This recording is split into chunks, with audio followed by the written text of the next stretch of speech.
Let's go do a POTA activation. Sure. Why don't you gather up all of our radio stuff? All of our stuff? Got it. In this video, we're going to be doing a review of our new battery for our portable radio Go Kit. We're going to cover everything in the kit, including what we think about it, the price, the weight, and then at the end we're going to cover the battery, including what we think after using it all weekend long. This is a USB PD or power delivery power bank. Towards the end of the video, we're going to do a complete review of this power bank. Primarily, we use the kit for POTA activations, but it's generally for playing radio. But recently, we've been talking about having it available in case of emergencies. First off, our thoughts and prayers are with those that were affected recently by the devastation of the hurricanes in the southeast. It's definitely got us thinking about being able to help wherever we can, and we've definitely heard stories, and hopefully you have, about how amateur radio operators have been really able to help a lot. So we really appreciate those that have stepped up to help in this situation. For sure. And of course, it also has us thinking about the place that our Go Kit has in case of a disaster for our own situation as well. Right. This is our newly upgraded Go Kit. This is what we use so we can quickly grab for POTA or SOTA or whenever we travel, but also if we ever need to in case of an emergency. Right. At the heart of it is the radio. This is the QCX Mini from QRP Labs. And this highlights one of the reasons why we love CW. The fact that with this little bitty radio that is the size of a deck of cards and weighs just over 200 grams, and then it's all we need to be able to play POTA, do radio stuff. Yep, and I'm sure you've probably heard that 5 watts on CW is about like 50 watts on voice. Yeah, we've experienced that firsthand. Yeah. Very true. The QCX Mini is only $60 if you build it yourself. You can also order it as a pre-built kit for like $50 more, which in my case is probably well worth it, how badly I solder. You just have to wait a little bit because there's a long wait list.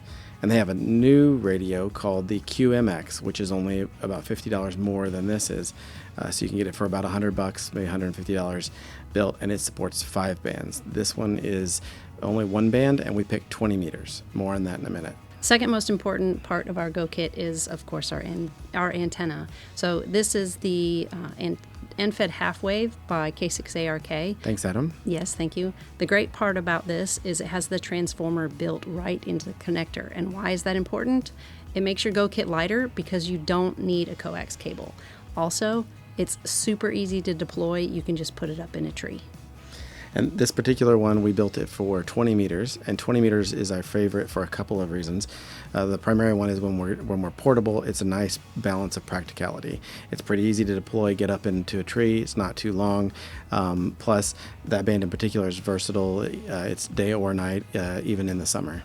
And there's a lot of people on it. And It means that when we're activating, we can be where all the people are. Yes. This is about $20 and weighs in at 45 grams, so nice and light. She even built that. And we have another video where we activated for the first time with this right after she built it. Yes, it was very fun. The second thing I built was this K6ARK Mini 3D printed paddle design. The great part is it's about $3 all put together and weighs about 12 grams. Yeah, so we have these kind of spread out all over the place whenever we need them. Of course, you're going to need some way of listening, so you're going to need some kind of headphones. If you don't already have some, we love these. These are just like some $7 Amazon specials. And that's 11 grams. And last, the battery. This is what's new for us. This is a PD or power delivery power bank, and we use this all weekend long. And drum roll, we loved it. So it worked out really, really well.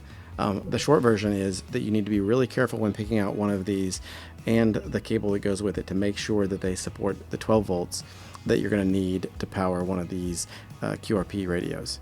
Yeah, if you have something that doesn't power it right, you're going to mess up your radio. Yeah, so too much and you'll ruin the radio. Poof. Learned that the hard way. Too little and you're not going to get the power output that you were expecting. The slightly longer version is that with USB-C, you may know that traditionally it's only 5 volts.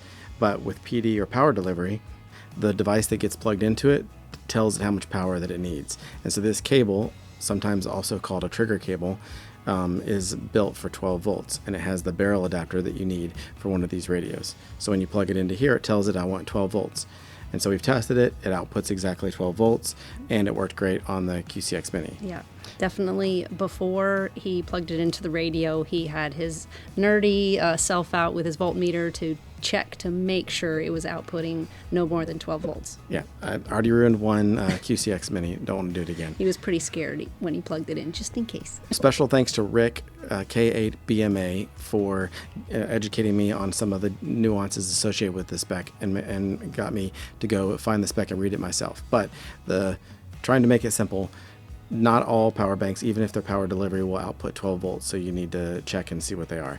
It was actually the 2.0 version of the spec had it as one of the fixed voltages, and then they removed that, and then on 3.0 and later, it's not one of the fixed voltages, but there is a programmable voltage range. So if it says that it supports it, that means that it will be able to operate within that range, and this cable will still work. We can definitely recommend this particular pair because we tested this all weekend. And a little side note about this cable, it says in the product description that it will output 12 volts if this can, but if not, it's the lowest matching voltage, which is normally 9 volts. So in the case of the QCX Mini, it would still be safe. I think I'd still use my power meter just to be sure. Right. This guy comes in at $21, or at least that's what we paid for it on Amazon, and it's about 195 grams. And I'm going to contrast this with our other battery in a minute, but then you'll need this as well. This is $9 and is 42 grams. To really put some context to this battery, we need to compare it to the battery that we normally use.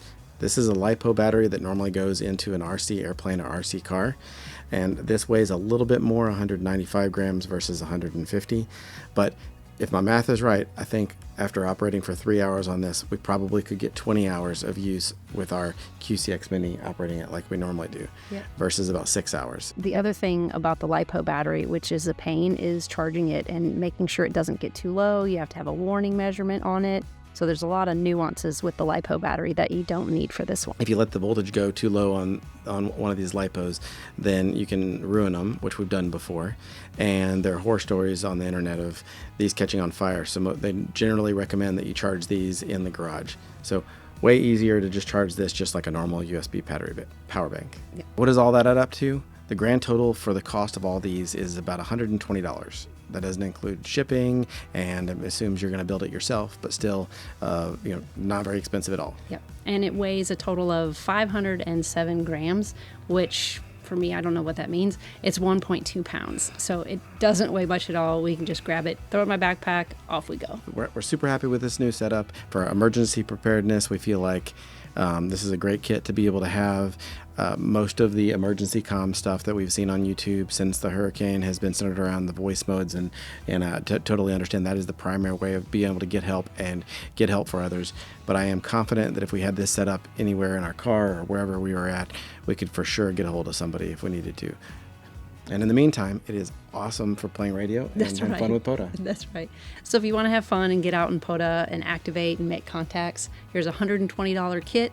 You can get started right away. I'm Mike, in for FFF. And I'm Becky, in for BKY. If you like this video, please subscribe and check out our other videos. We try to post one of our activations about once a week, and then also post videos like this. Well, thank you for watching. All right, and CW on. POTA on. POTA on.